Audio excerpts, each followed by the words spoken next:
Introduction. See those holes on honeycomb. Yeah, how beautifully the bees make honeycomb. Have you noticed the holes in that? They're in pattern.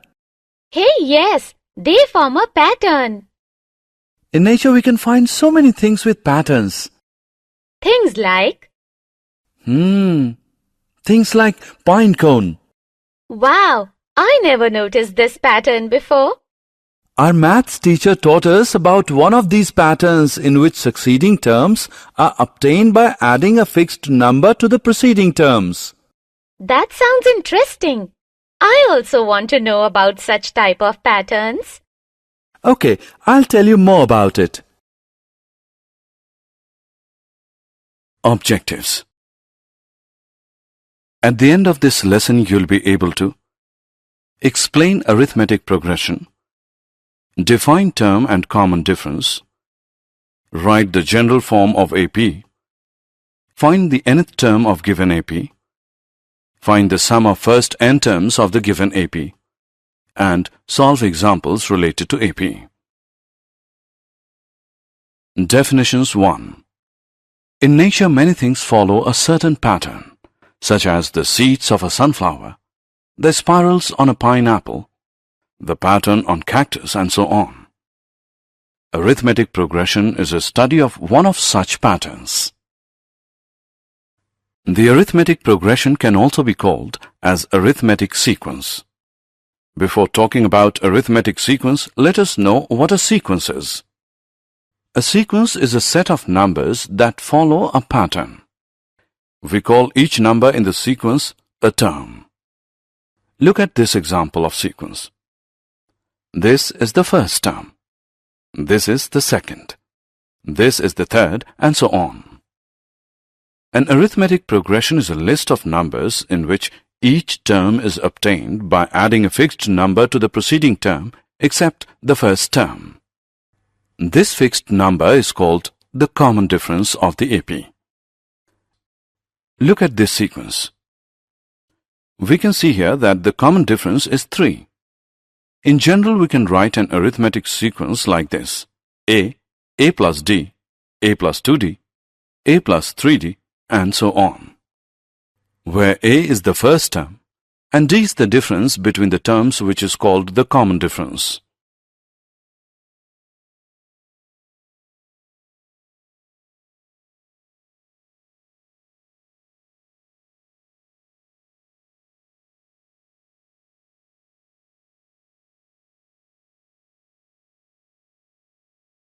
Definitions 2. Look at this example now. We can see that this sequence has a difference of 3 between each number. Therefore, A is equal to 1, the first term, and D is equal to 3, the common difference between terms. Let's form the sequence using A and D. We know AP is equal to A plus D, A plus 2D, A plus 3D, and so on.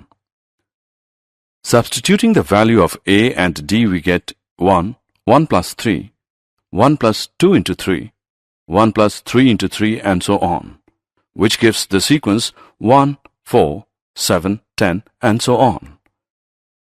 There are two types of arithmetic progression: finite arithmetic progression and infinite arithmetic progression. The arithmetic progression having a finite number of terms, or which has a last term, is called finite arithmetic progression. And arithmetic progression having infinite number of terms, or which does not have a last term, is called infinite arithmetic progression. Here are some examples of infinite arithmetic progressions. Look at this sequence now. Can you tell its common difference? Yes, you're right. Its common difference is -3. In general, for an AP, A1, A2, and so on till AN, we have D as AK plus 1 minus AK, where AK plus 1 and AK are the K plus 1th and the kth terms respectively.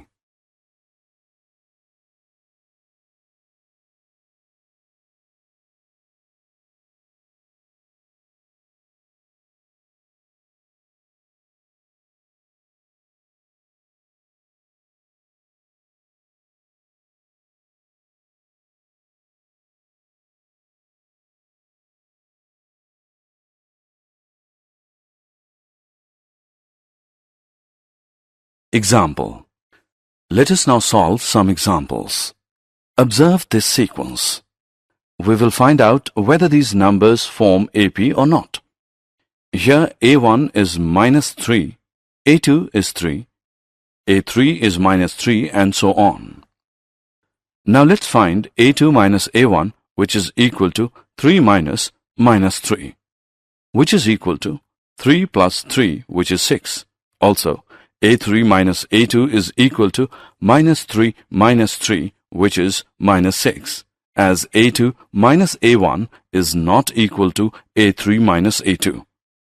The given sequence is not an arithmetic progression.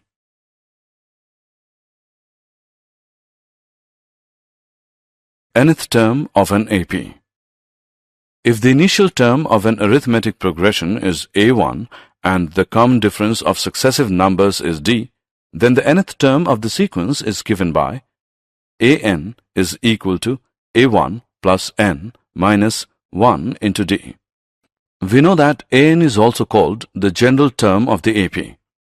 If there are m terms in the AP, then Am represents the last term, which is sometimes also denoted by L. Now by using the formula of nth term, let's find the 8th term of the given AP. Here A is equal to 2, D is equal to 7 minus 2, which is 5, and n is equal to 8. We know that An is equal to A plus n minus 1 D. So, A8 is equal to 2 plus 8 minus 1 into 5, which is equal to 2 plus 35, which equals 37. Therefore, the 8th term of the given AP is 37.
Example. Find the sum of the first 40 terms of the AP, 2, 4, 6, so on. We can see that given series is an AP with first term A is equal to 2 and common difference D as 2.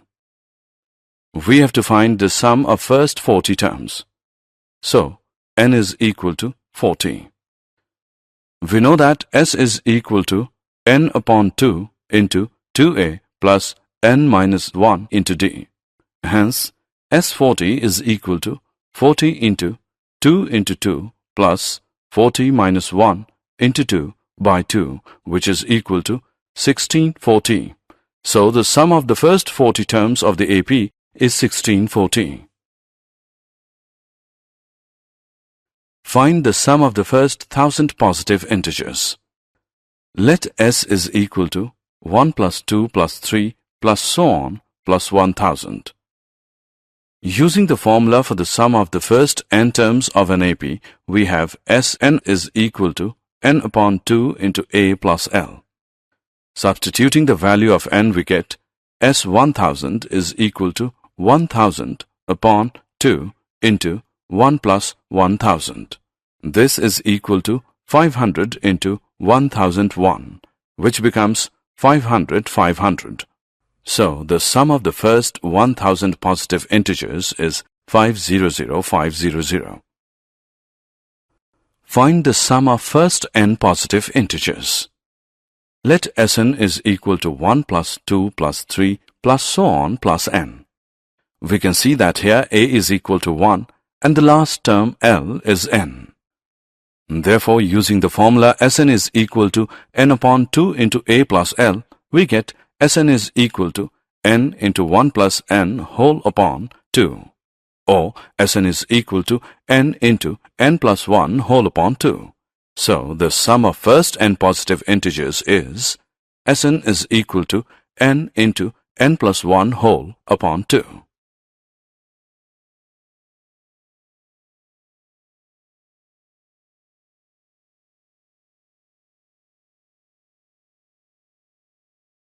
Find the sum of first 19 terms of the AP whose nth term is 2n plus 1.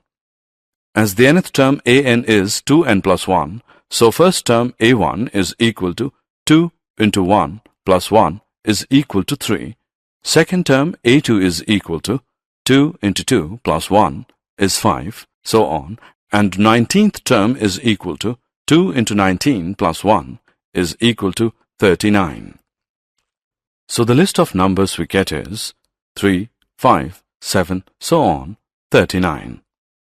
Now to find S19, we have n as 19, a as 3, and L as 19. Therefore, S19 is equal to 19 upon 2 into 3 plus 39. This is equal to 19 upon 2 into 42, which equals 19 into 21, which is equal to 399. Hence, the sum of first 19 terms of the given AP is 399. Did you know?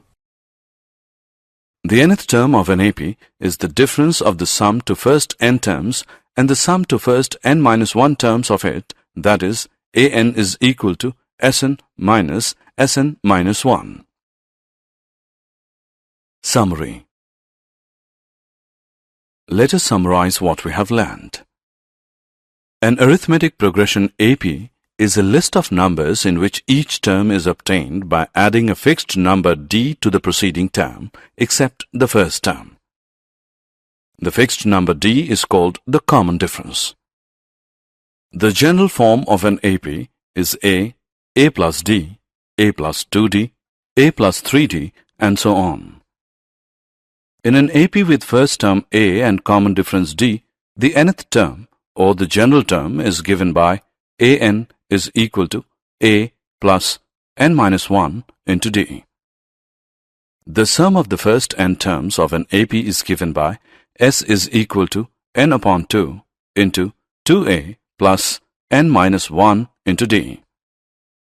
If L is the last term of the finite AP, say the nth term, then the sum of all terms of the AP is given by S is equal to n upon 2 into a plus L. परिचय।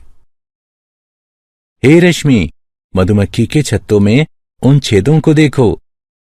हाँ, मधुमक्खियां कितने सुंदर छत्ते बनाती हैं। क्या तुमने उन छत्तों पर ध्यान दिया है? वे एक प्रतिरूप में हैं।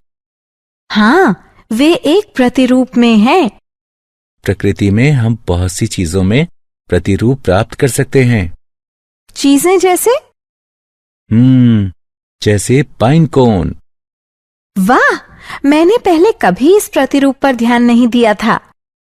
हमारे गणित के अध्यापक ने हमें इनमें से एक प्रतिरूप के बारे में पढ़ाया था, जो उत्तरोत्तर पद अपने से पहले के पदों में एक निश्चित संख्या जोड़ने से प्राप्त होते हैं। ये मजेदार है। मैं भी ऐसे प्रतिरूपों के बारे में जानना चाहती हूँ। ठीक है, तो आओ मैं तुम्हें इसके बारे में विस्तार से बताता हूं। उद्देश्य। इस पाठ के अंत में आप निम्न करने में सक्षम हो जाएंगे: समांतर श्रेणी की व्याख्या करना, पदों और सार्वअंतर को परिभाषित करना, समांतर श्रेणी का व्यापक रूप लिखना, समांतर श्रेणी का nवां पद ज्ञात करना, दी गई समांतर श्रेणी के प्रथम n पदों का योग ज्ञात करना, समांतर श्रेणी से संबंधित उदाहरणों को हल करना।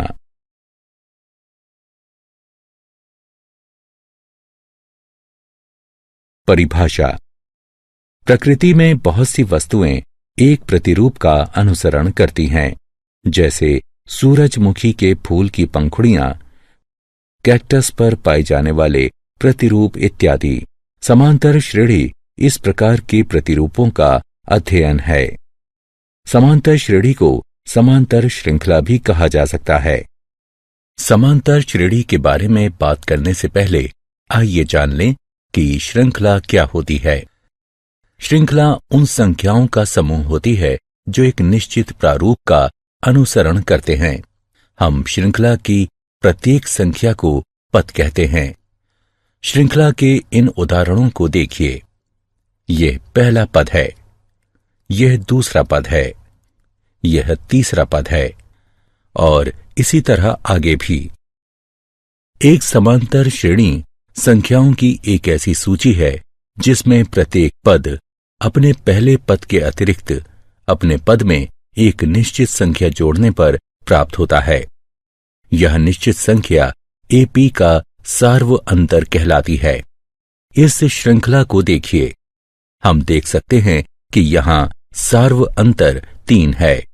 व्यापक रूप से हम एक समांतर श्रृंखला को निम्न प्रकार लिख सकते हैं, जहां A पहला पद है और D पदों के बीच का अंतर, जिसे सार्वअंतर कहते हैं। इस उदाहरण को देखो। हम देख सकते हैं कि इस श्रृंखला में प्रत्येक पद में 3 का अंतर है, अतः 1 बराबर 1 यानी पहला पद और D बराबर 3 यानी पदों के बीच सार्वअंतर। A और D के प्रयोग से श्रृंखला का निर्माण करें। हम जानते हैं कि AP A जमा D, A जमा 2D, A जमा 3D आदि है। A और D का मान रखने पर हमें प्राप्त होता है 1 जमा 3, 1 जमा 2 गुणा 3, 1 जमा 3 गुणा 3 आदि, जिससे श्रृंखला 1, 4, 7, 10 आदि प्राप्त होती है। समांतर श्रेणियां 2 प्रकार की होती हैं: परिमित समांतर श्रेणियां और अपरिमित समांतर श्रेणियां। वह समांतर श्रेणी जिसमें पदों की संख्या परिमित होती है या जिसमें एक अंतिम पद होता है, उसे परिमित समांतर श्रेणी कहते हैं। और समांतर श्रेणी जिसमें पदों की संख्या अपरिमित होती है या जिसमें कोई अंतिम पद नहीं होता, उसे अपरिमित समांतर श्रेणी कहते हैं। यहां अपरिमित समांतर श्रेणियों के कुछ उदाहरण हैं। अब इस श्रृंखला को देखिए। क्या आप सार्वअंतर बता सकते हैं? हां, आप सही हैं। इसका सार्वअंतर ऋण 3 है। सामान्यतः एक AP, A1, A2 आदि के लिए हमारे पास 1D बराबर AK जमा 1 ऋण AK होता है, जहां AK जमा 1 और AK क्रमशः K जमा 1वां और Kवां पद होते हैं।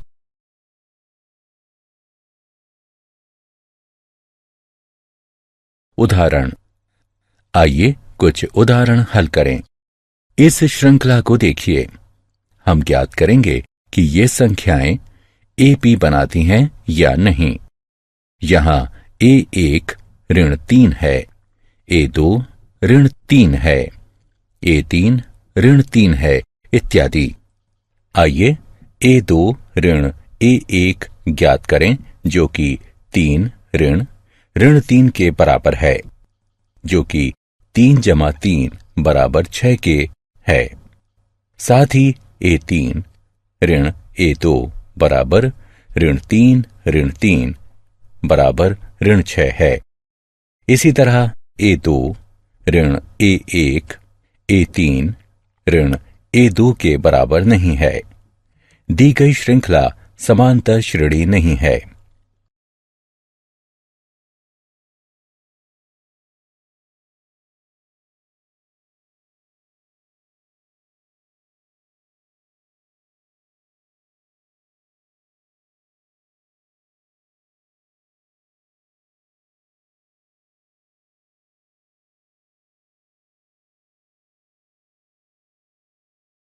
एक AP का nवां पद। यदि एक समांतर श्रेणी का पहला पद A1 है और उत्तरोत्तर पदों का सार्व अंतर D है, तो श्रृंखला का nवां पद निम्नलिखित होगा। हम जानते हैं कि इसे AP का व्यापक पद AN कहते हैं। यदि AP में M पद हैं, तो AM अंतिम पद को निरूपित करता है, जिसे कई बार L से भी निरूपित करते हैं। आइए अब nवां पद के सूत्र के प्रयोग से दी गई AP का 8वां पद ज्ञात करें। यहां A बराबर 2, D बराबर 7, घटा 2 बराबर 5 और N बराबर 8 है। हम जानते हैं कि AN बराबर A जमा N घटा 1 D। अतः A8 बराबर 2 जमा 8 ऋण 1 गुणा 5 बराबर 2 जमा 35 बराबर 37। अतः दी गई AP का 8वां पद 37 है।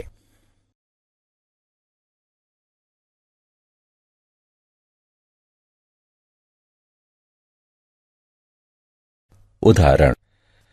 वह AP ज्ञात कीजिए जिसका चौथा पद 6 और 7वां पद 9 है।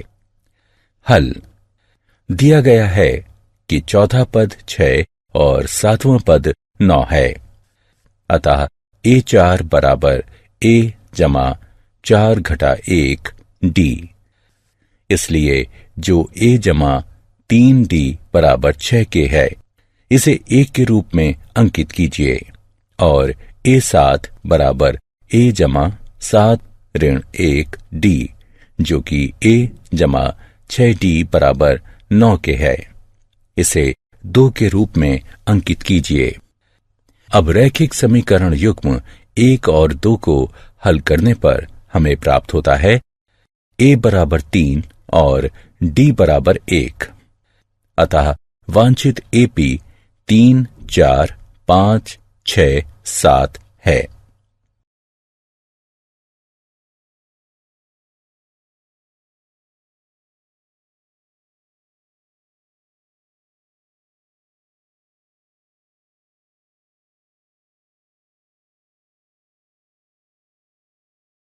AP के प्रथम n पदों का योग। हम जानते हैं कि AP का nवां पद AN बराबर A1 जमा N ऋण 1 D होता है।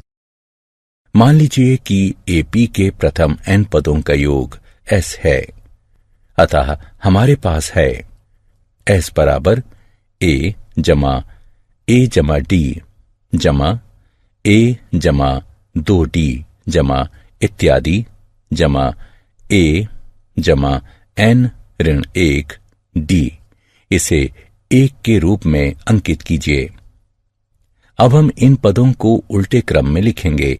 अतः हमें प्राप्त हुआ S बराबर A जमा N ऋण 1 D जमा A जमा N ऋण 2 डी जमा इत्यादि जमा ए जमा डी जमा ए।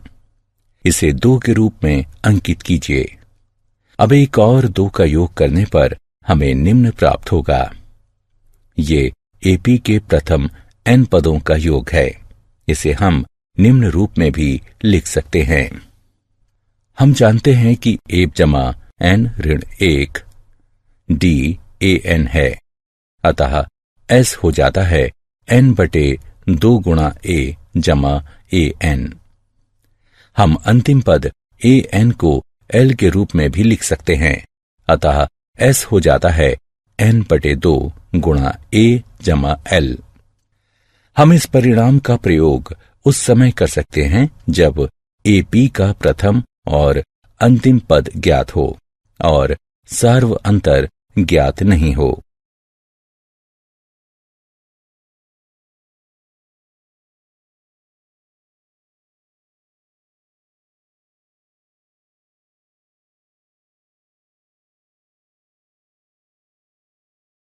उदाहरण AP बराबर 2, 4, 6 इत्यादि के प्रथम 40 पदों का योग ज्ञात कीजिए। हम देख सकते हैं कि दी गई श्रेणी AP है, जिसका प्रथम पद A बराबर 2 और सार्व अंतर D बराबर 2 है। हमें प्रथम 40 पदों का योग ज्ञात करना है, अतः n बराबर 40। हम जानते हैं कि s बराबर n बटे 2 2a जमा n ऋण 1 d, अतः s 40 बराबर 40 2 गुणा 2 जमा 40 ऋण 1 2 बटे 2, जो कि 20 4 जमा 78 बराबर 1640 के बराबर है। अतः AP के प्रथम 40 पदों का योग 1640 है। प्रथम 1000 धनात्मक पूर्णांकों का योग ज्ञात कीजिए। मान लीजिए कि s बराबर 1 जमा 2 जमा 3 जमा इत्यादि जमा 1000। AP के प्रथम n पदों के योग का सूत्र प्रयोग करने से हमें निम्न प्राप्त होगा और n का मान रखने पर निम्न। यह 500 गुणन 1001 के बराबर है, जो कि 500,500 होता है। अतः प्रथम 1000 धनात्मक पूर्णांकों का योग 500,500 है।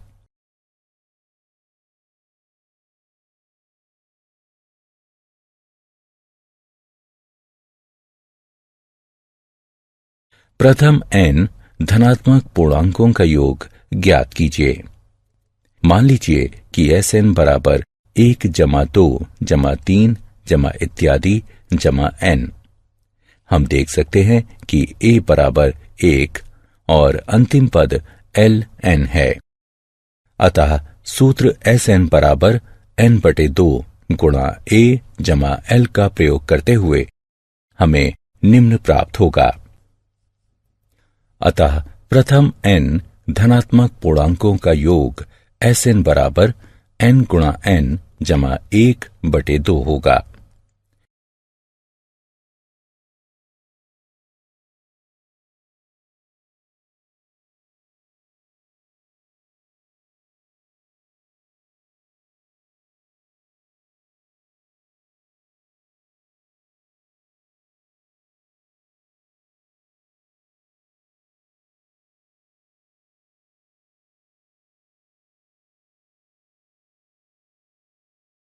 उस AP के प्रथम 19 पदों का योग ज्ञात कीजिए जिसका nवां पद 2n जमा 1 है। क्योंकि nवां पद 2n जमा 1 है, अतः प्रथम पद बराबर 2 1 जमा 1 बराबर 3, द्वितीय पद बराबर 2 2 जमा 1 बराबर 5 आदि, और 19वां पद बराबर 2 19 जमा 1 बराबर 39। अतः संख्याओं की सूची जो हमें प्राप्त होती है 3, 5, 7 इत्यादि 39। अब S19 ज्ञात करना है। हमारे पास है n बराबर 19, a बराबर 3 और l बराबर 19। अतः S19 बराबर 19/2 गुणा 3 जमा 39 है। यहाँ 19/2 गुणा 42 के बराबर है। अतः AP के प्रथम 19 पदों का योग 399 है। क्या आप जानते हैं AP का nवां पद उसके प्रथम n पदों के योग और प्रथम n-1 पदों के योग का अंतर होता है, यानी AN बराबर SN ऋण SN ऋण 1।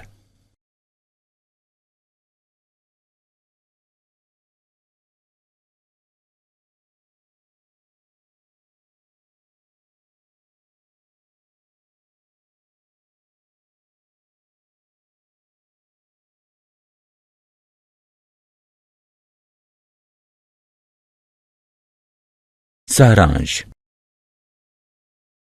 आइए हमने जो कुछ सीखा है उसे संक्षेप में दोहराएं।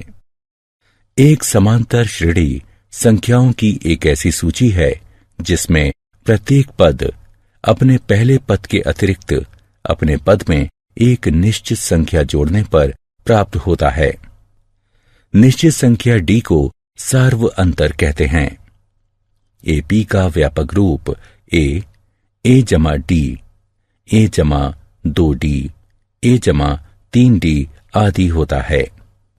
एक AP जिसका प्रथम पद A और सार्व अंतर D हो, उसका nवां पद या व्यापक पद AN बराबर A जमा n-1 D होता है।